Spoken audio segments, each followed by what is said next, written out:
the biggest single step you can take to help people get out of poverty is family planning, because you cannot get ahead in your life if you're having one child after another and your husband can barely afford to feed you and so forth.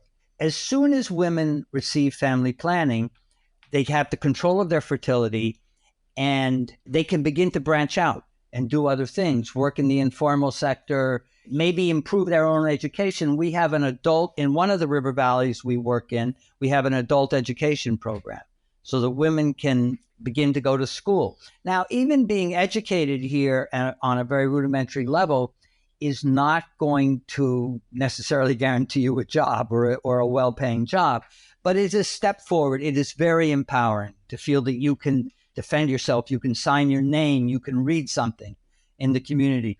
I think it's really important to understand that every little step empowers people in a big way. Poverty is not just about money. It's about feeling like you can participate in a society, feeling that maybe in some small way you can spread your wings and fly.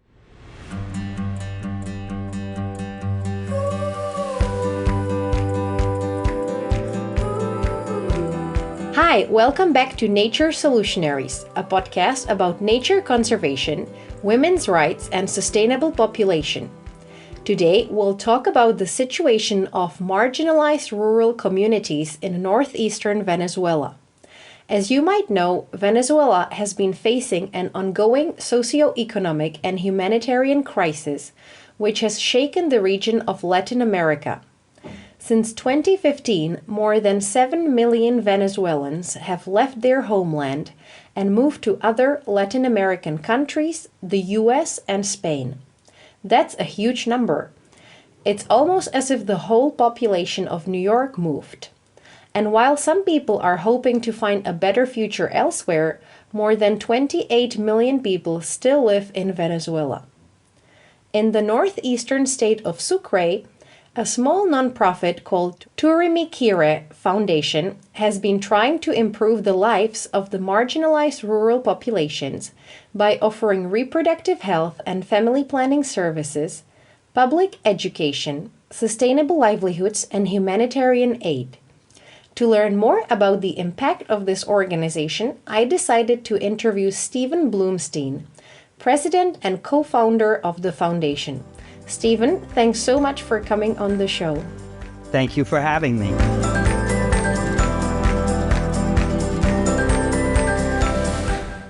Before we touch on what Turimiquire does, I'd love you to share your fascinating life story.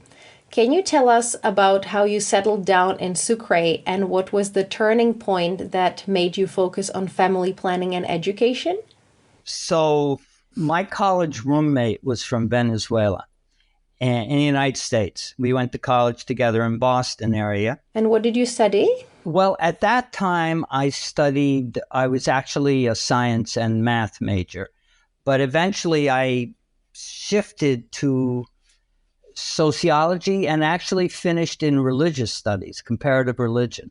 So I transited from science to a more humanitarian or a more social sciences approach. Although there was a strong spiritual, I always was driven. It was the 60s. I don't know if you remember the 60s, but they were a time when people were experimenting with a lot of stuff.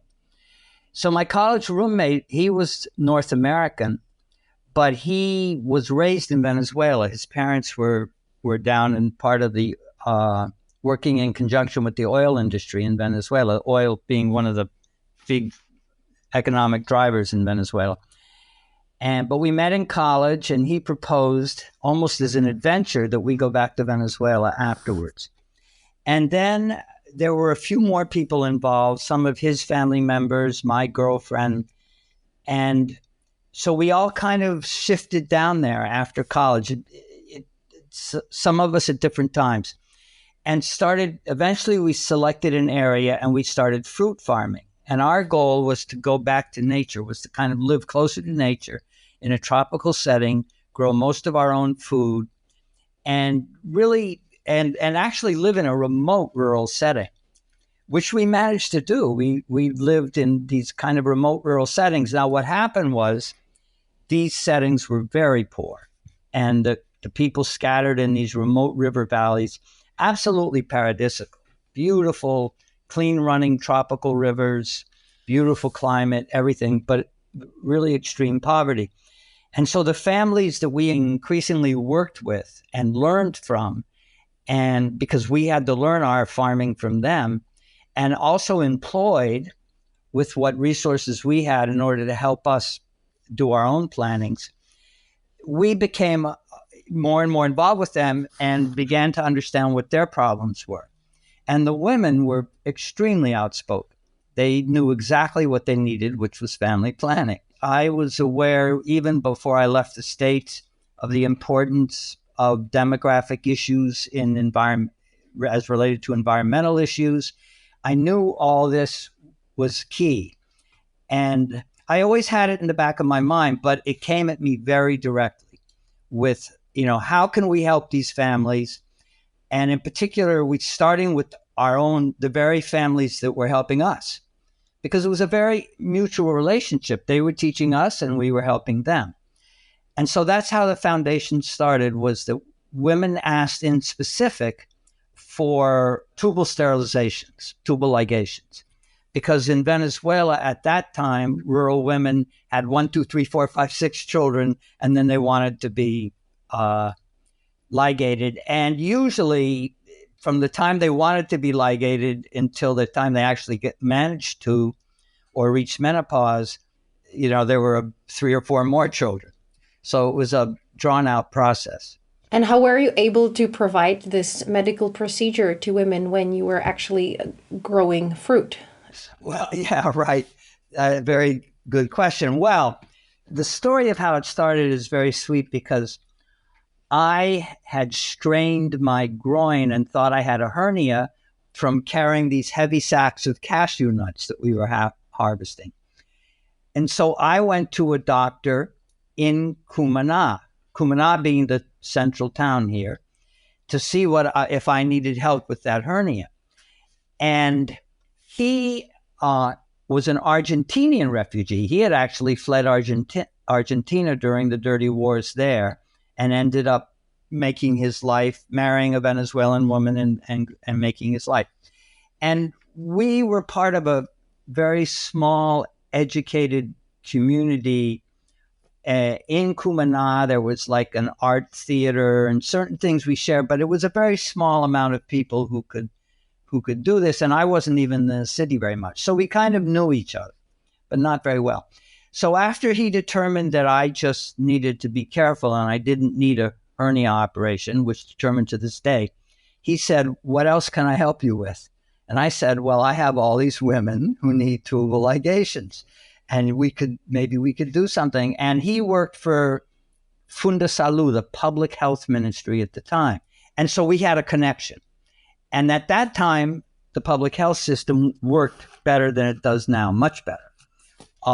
It had many problems, but it worked much better. So that's how we began. We began directing our patients to him in actually another remote rural town, not where we are now. In fact, I still personally know the very first women they're still part of my life. They're still part of our community that we performed this operation on. And that was the beginning. Then I thought we were sort of doing it out of our own pockets, covering costs and so forth. And we didn't have very much money, but we at least could help a few people. I thought that was kind of it. But then the demand just kept growing and growing. So finally I said, I think we have to start a foundation here. And that's really how it started. Fortunately, I had connections in the States. I was still very connected to my family and friend network in the States and so forth. Venezuela is relatively close to the United States. It's pretty easy to go back and forth.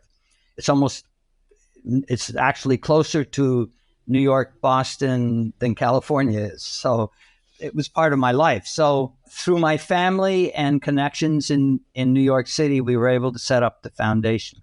And the foundation is just an interesting thought, is pronounced Turimiquire, and that is it comes from the Carib language, which is a tribe that has been mostly decimated in Venezuela, like so many native tribes throughout the Americas. And the name means seat of the gods, because the mountains that we are living in or in the foothills of have steeply carved valleys. And so these were considered the seats of the gods. And that's pronounced Turimiquire in the Carib language. It's kind of like Massachusetts is an indigenous name for the state of Massachusetts, Connecticut. All these are names in the states that come from Indian, roots. Okay, it's unbelievable that what started as a student adventure turned out to be your lifetime mission. It's been more than 50 years that you've lived in Venezuela. You're married there, right? You have a family. Yeah. How have the needs of the rural, marginalized communities in Sucre evolved over this period? Do people still face the same challenges, or have they changed? The overriding reality of poverty continues to be the case. People are very poor. Most people they live hand to mouth. They do not even have bank accounts. In fact, it was a status symbol for many years to be able to acquire a bank account. My wife is from another very small rural valley, and very similar to the one that we were working in, but I met her independently. And one of her great achievements in life was to actually acquire a bank book. She's a seamstress. She sewed out of her home and raised most of her children as a single mother, and nonetheless managed to acquire a bank book which showed that she had disposable income. So it gives you an idea of the hand-to-mouth existence that most of these people live with. The reproductive health realities have changed quite a bit for the better. When we started, it was not at all uncommon, for 13 and 14-year-old girls to have their first babies and then sequentially have babies one after another. I remember when I was first interviewing women for their surgeries and I was just beginning to learn, and I asked a woman, when was your last period? Because we need to know that as part of setting up how it's going to work. And she said to me, 7 years ago. And I was like, that was part of my education, as to understanding that she had been giving birth sequentially without seeing a period for those 7 years. So in that kind of scenario, a woman arrives to be 25, 28, 30 years old. She has 7 or 8 children. She probably has several children who have died, and she probably is pregnant. And that is her reality at, say, 30 years old. That was the reality. Now it is, if you look at our numbers, and we've kept very careful statistics, now most of the women who we perform tubal ligations, tubal sterilizations, are in their late 20s, very early 30s, with between 2 to 4 children, an average of 3 children, let's say. So that represents a huge change in the realities. That isn't to say that there still aren't women, and we do come across women in remote rural areas in their early 30s with 7 or 8 children, but they're the outliers now. They're not and women do not normally begin giving birth at 14 or 15 years old. Now I think average ages have moved up to 17, 18. So these are significant differences in their realities. It's a great achievement that maternal and infant mortality has been reduced, and that today's women in Venezuela have a greater bodily autonomy compared to their mothers. Unfortunately, Venezuela is facing a deep socioeconomic crisis, due to which it has a collapsing public health care. I watched some videos which show that in some places patients have to bring their own supplies, such as gloves, painkillers, syringes, gauze, to doctors so they can perform an operation. And there are also shortages of all sorts of medicines, including contraception, which contributes to unintended pregnancies and unsafe abortions and maternal and infant mortality. So how is it even possible to to provide family planning services in rural areas in this medical emergency? Everything that you've just said is absolutely true. For instance, there is one central public hospital here in the city of Cumaná, which is actually the main hospital for the whole state of Sucre. And this hospital is ringed all around it by small street vendors who are there every day selling what the patients need in order for the doctors in the hospital to be able to do something. So you go in as a patient, maybe you go into the emergency room or into the maternity ward, and they tell you what you need. And then a family member goes out and goes to any of these vendors. And if they can afford it, because it's not cheap, they buy everything they possibly can. So in order to go through with the procedure. Now, in extreme emergencies, the hospital will often will come up with stuff. But what we do is fill in the gaps constantly. So we find out what people need. We find out how much they have. We complete the purchases. That is more for our humanitarian program.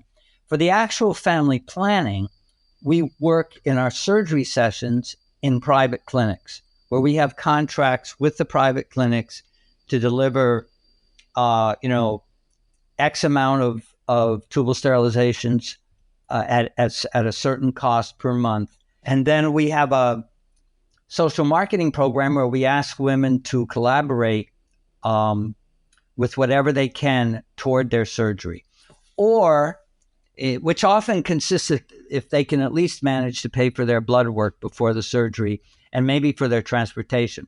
We bring in buses of rural women from remote areas, come in early in the morning. Often they leave their hometowns or home villages at 3 or 4 in the morning. They're at the clinic by 7 or 8. We're operating. We use a laparoscope, which is a device which makes a very small incision, so the recovery time is very quick. And then they're on their way home by mid to late afternoon, arriving home in the early evenings. We also offer a full range of what are called LARC, long-acting reversible contraception, which are implants, IUDs. And then we offer the short-term methods, which are, the pill, injections, and everything. And we have a social marketing program so that we divide our efforts between distributing all of these services in the private sector and also offering a certain percentage of them free in the public sector. So what we do, we don't have our own clinic. It's not like our foundation has a clinic where everybody goes. We kind of piggyback on top of all the existing infrastructure. So we work a little bit in the public infrastructure. We work in several private clinics. We kind of fill the gaps in all these different places and in a number of different doctors' offices. And that's how we can make it work. You're kind of a bridge, right? There is a demand. The women need something, so they come to you and you help them go to the place where they can get the service. Right. And we help them to receive, very low costs for these services. But increasingly, we offer now a range of primary and secondary health care as well. Cardiology, ear, nose, throat, internal medicine, family medicine, pediatrics. We do a little bit of everything, but our primary focus is always on family planning. And some of our big funders are family planning oriented, so we have to meet our goals with them above all. Okay, so what is the advantage of women coming to you and getting help from you rather than, going directly to the private clinic? Is it like saving or? Oh, enormous. Let's start with the tubal sterilizations. We have promoters, outreach people who organize everything and provide every aspect of the whole process from beginning to end, including bringing people in from rural areas, making sure they get home safely, rural nurses to do follow-up, all of this kind of thing. And we do it for a pittance. I mean, many women literally chip in $5 or $10 if they can come up with it. And they're going to receive the service anyway. But if they can come up with it, we ask everybody to do their part because it helps us extend.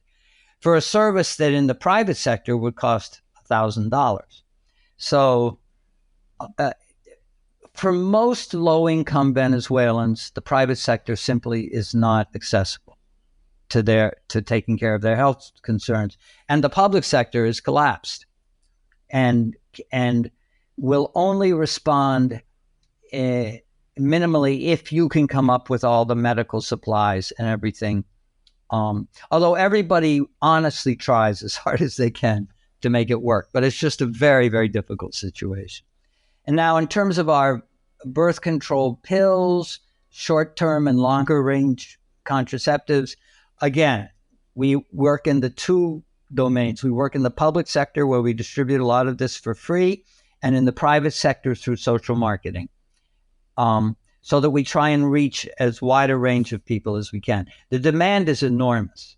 The demand is like you don't have to hardly promote or in any way convince anybody of anything. We usually have backup lists in any given activity.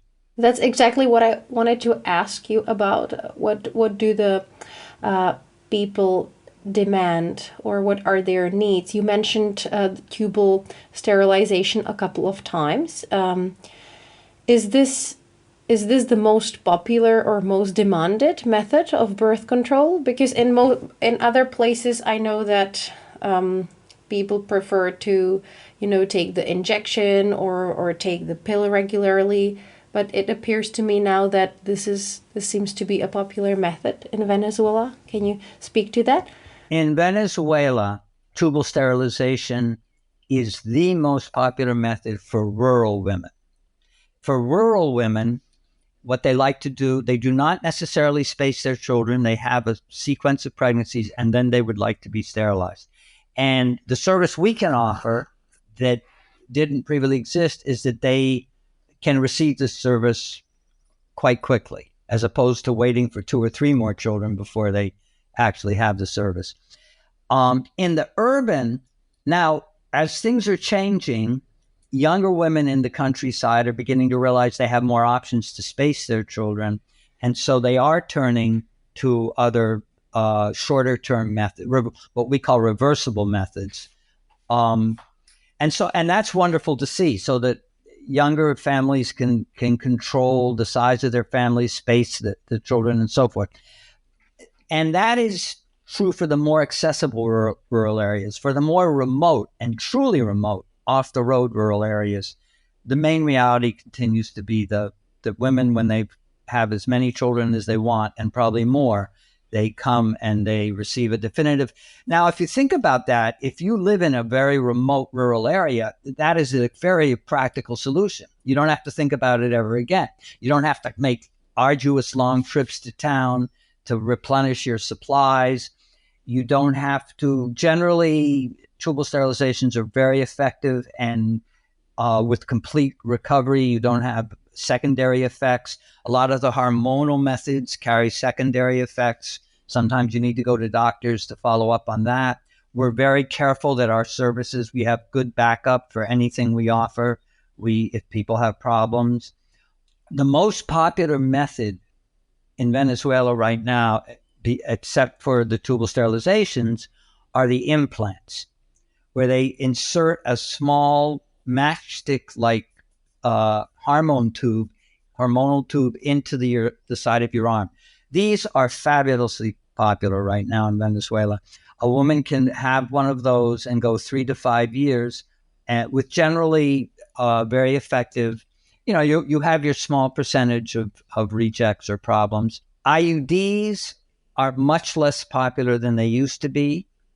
And of course, largely supplanted by the implants. 1 month and 3 month injections are quite popular. But again, mainly for more urban populations. And by urban, I mean these huge, what we call barrios, that ring the cities, and that are also full of rural nomadic people who come and go depending on where the work is, depending on where the food is. They transit in their lives, often with their children looking for best opportunities. In those areas, you will have more of the reversible, shorter acting contraceptives. Another exciting development are vasectomies.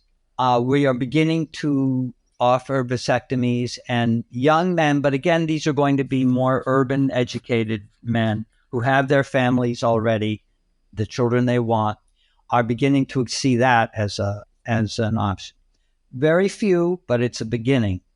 Venezuela had a typical cultural machismo, what we call machismo, macho attitudes in the men, so that it was not even an option. For decades, it wasn't even an option. But now it is. Now it is, and men are we have active programs and men promoting it.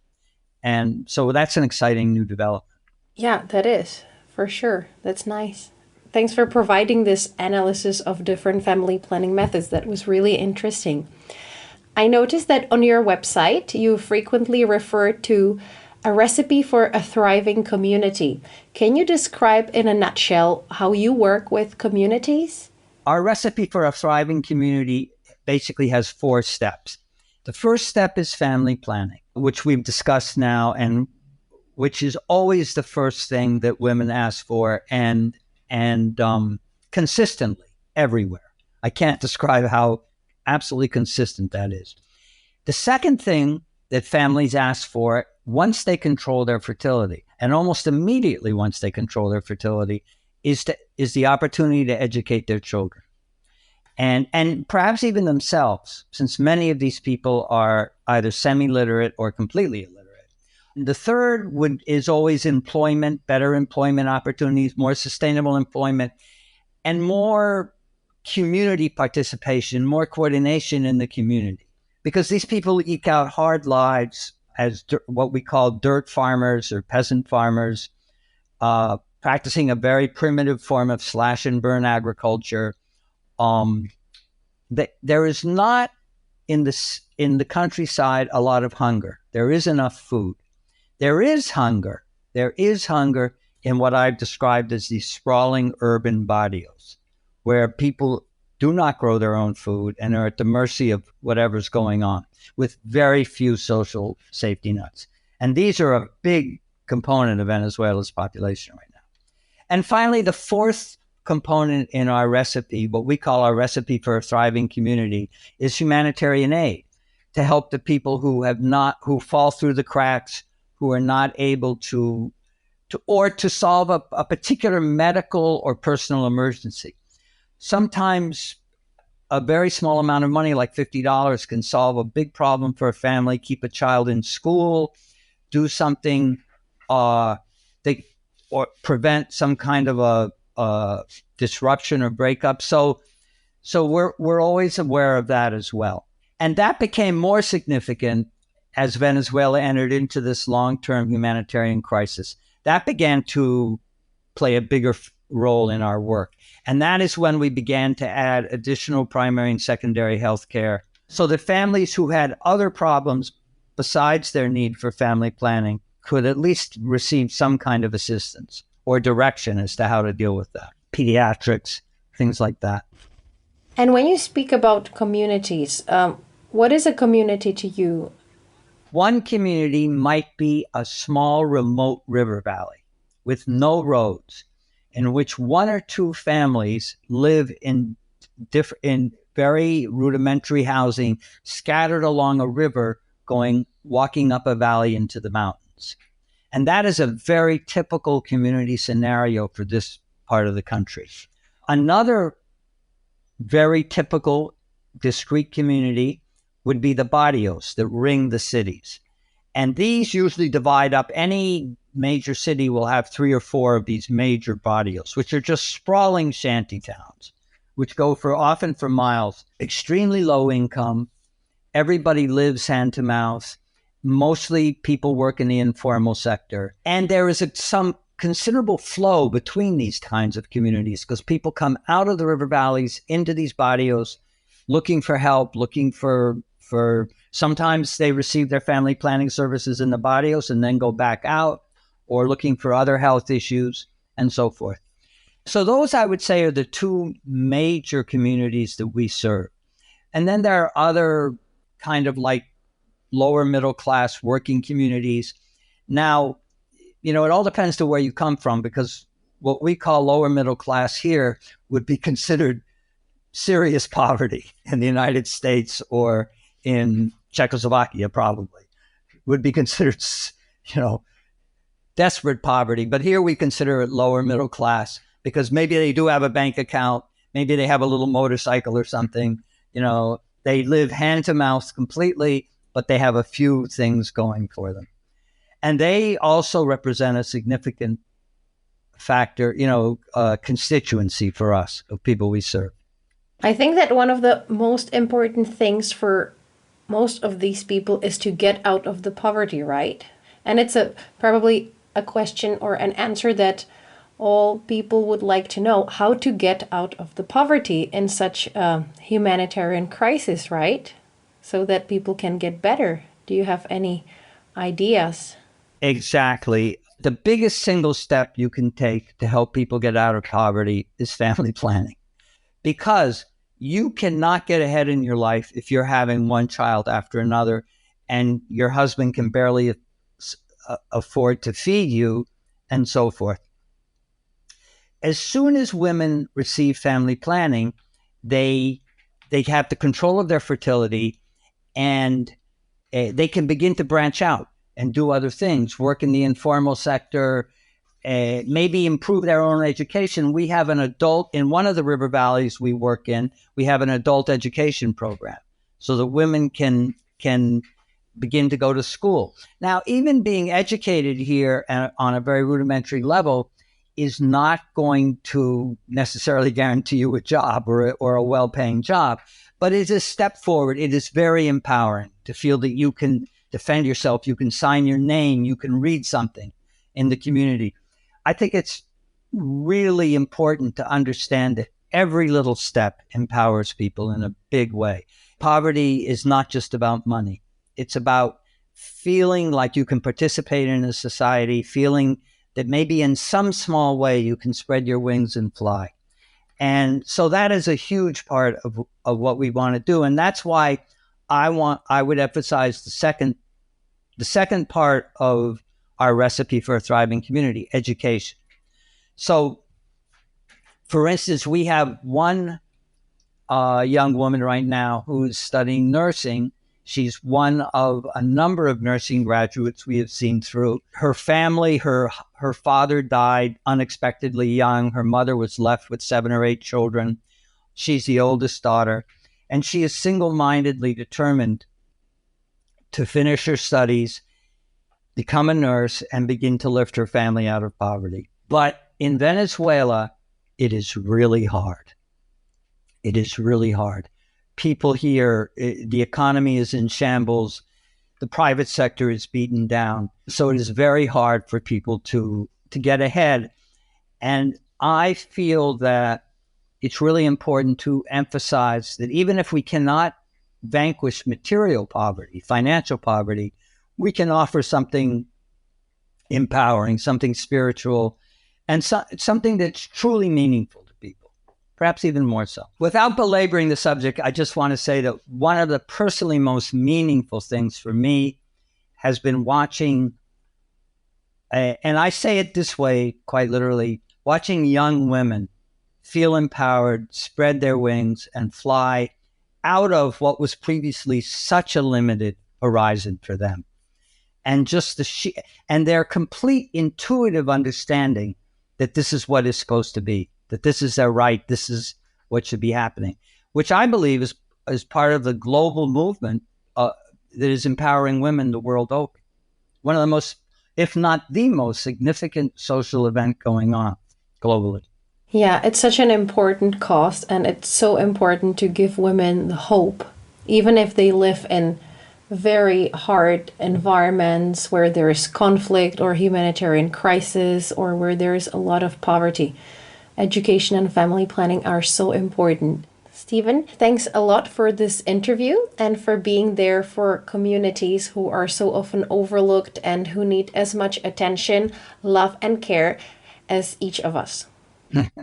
Well, thank you. Thank you for this opportunity to express our reality in Venezuela, which is a reality shared in much of the world. It is. Thanks so much for listening to this conversation. I hope that it left you with a feeling that no matter how challenging lives can be, we can all do something great for others. We can all be solutionaries. If you enjoyed this episode, why not listen to the next one? The easiest way is to subscribe to my podcast on Apple Podcasts, Spotify, or Google Podcasts, or get a monthly newsletter by subscribing to it on my website, veronicaperkova.com. If you have one spare minute, please consider sharing this podcast with your closest friends. I really appreciate your help. I'm Veronica Perkova, and I look forward to talking to you soon.